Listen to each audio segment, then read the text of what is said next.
மடிக்கவே தெரில, ஒரே சேப்பாக மடிக்க தெரில. இங்கே பாருங்கள், சட்டியில் பூரா கரு வச்சுட்டாங்க. என்ன இருக்குது இங்கே பாருங்கள், ஒன்றையும் காணா. ஒட்ட மாட்டேங்குது மைதா மாவு. ரைட்டா, அப்புறம் சப்பாத்தி சுட போகிறோம். அதை அந்த மாவை வச்சு சப்பாத்தி சுட போகிறோம். எங்களுக்கு சுட தெரியல. ஓடியாங்கோ ஏம்மா ரெடி ஆயிடுச்சு. ஐயோ கருவை வச்சுட்டாங்களே, கருவை வச்சுட்டாங்களே சமோசாவை. இங்கே பாருங்க ஃப்ரெண்ட்ஸ், இப்படிதான் கரு வைக்க கண்டமா. ஐயோ இப்படி ஒன்றா போடணும். போட்டு அப்படியே இப்படி திருப்பி விட்டுறணும். அப்படிங்களா? அதுக்குள்ளே திங்க போயிட்டாங்க. இங்கே பாருங்க ஃப்ரெண்ட்ஸ், எங்களுக்கு சப்பாத்திதான் சுட தெரியும், ஆனால் சமோசாலாம் சுட தெரியாது. இருந்தாலும் இன்னைக்கு ட்ரை பண்ணி பார்க்குறோம். ஓகேவா ஃப்ரெண்ட்ஸ்?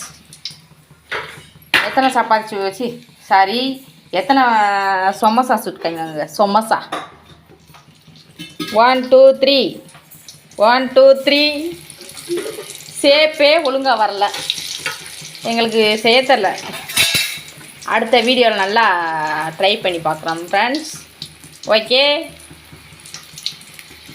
இப்படியா சொல்கிறது பாருங்கள். இந்த பிள்ளைய லீவில் சாப்பிட்றதுக்கு ஒன்றுமே கிடைக்கலையா, அதனால ட்ரை பண்ணி பார்க்குறாங்க. என்னங்க ஃப்ரெண்ட்ஸ்? ஓகே ஓகே, ஆனால் எப்படி போடணும்னு தெரியல. இப்படிலாம் செஞ்சால் எப்படி செய்கிறது நீங்கள் சொல்லுங்கள், எங்களுக்கு தெரியவில்லை. சேப்பே ஒழுங்காக வரல ஃப்ரெண்ட்ஸ். அது கோதுமை மாவு, அது எப்படி அறுக்கணுன்னு எங்களுக்கு தெரியவில்லை. ஓகேவா? அடுத்த வீடியோவில் சூப்பராக பண்ணுறோம்.